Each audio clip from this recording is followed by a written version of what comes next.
Today, Burbank Congressman Adam Schiff made it official. He is running for the U.S. Senate. Schiff is seeking the seat currently held by six-term Senator Dianne Feinstein. He gave his first TV interview of the campaign to our political show, The Issue Is. I'm running for the U.S. Senate from California because I think we're in the fight of our lives to preserve our democracy and to build an economy that works for everyone.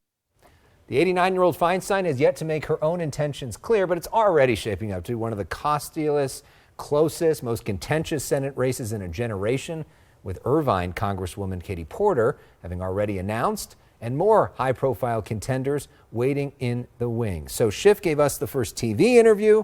He gave the first newspaper interview of the campaign to Melanie Mason of the LA Times. We got to give him credit for good taste in reporters, at least, right? I would think so. Yeah. Thanks, Melanie. Great to see you. Good to be here. Welcome.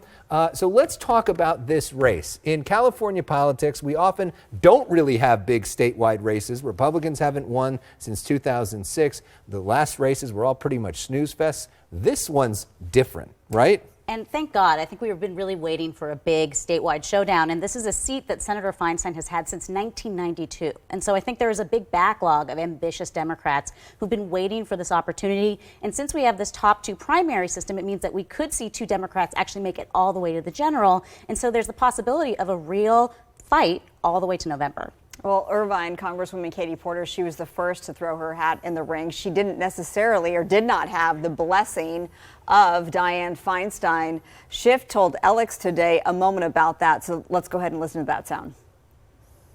Not made a decision about her own plans, that she would make the announcement when she was ready to do so. I think she's earned the right to do that according to her own timing. But she was more than comfortable with my announcing. I wouldn't be doing that without that kind of blessing. So then, Melanie, does that mean that she is for sure not running? I think that there's still a lot of tea leaves being read, but I think, look, the senator is 89 years old. I think that there is most likely a sense that she is not going to be seeking re-election, but she wants to announce that on her own terms. In fact, she told my colleague back in December that we'd probably hear in the spring what she was planning on doing. I think the fact that he said blessing caught a lot of people's attention. I did speak to a source close to Feinstein who made it clear that that was not an endorsement, but just the fact that he was going ahead, talking to her ahead of time, and that shows that they have known each other, worked each other for a long time, and wants to show that respect. And she's essentially said that everybody's welcome to run, and I may run, but it seems hard to believe that Schiff would have done this if he really thought that she was running or getting that sense from her.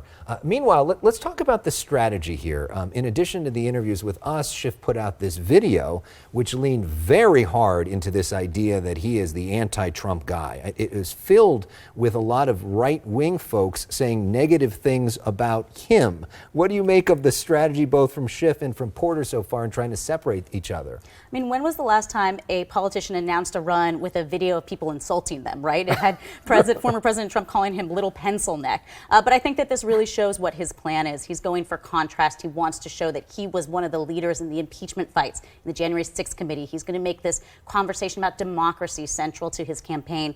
And what we saw from Congresswoman Porter so far is really more of a populist, sort of anti-corporate campaign, which of course she's been known for a long time. But it's interesting how she's making the economic issues kind of the first selling point. Essentially, they agree on a lot of the issues, but they have very different styles, and their priorities of what to focus on could be very different. Absolutely. Well, let me just ask you quickly, though, because he mentioned the costliest race, right? And I said earlier, but not like what we saw in the LA mayor's race with Rick Caruso. And he said, I think it'll be more.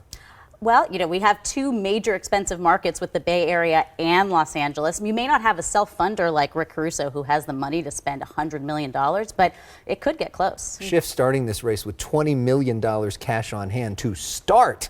Part of the reason that they're doing this so early is because they need the time to raise money because it's so expensive to run. Rick Caruso only had to run in one market, one TV market, right. LA. They got to run in 12 TV markets, so there's a lot of money you got to bring in.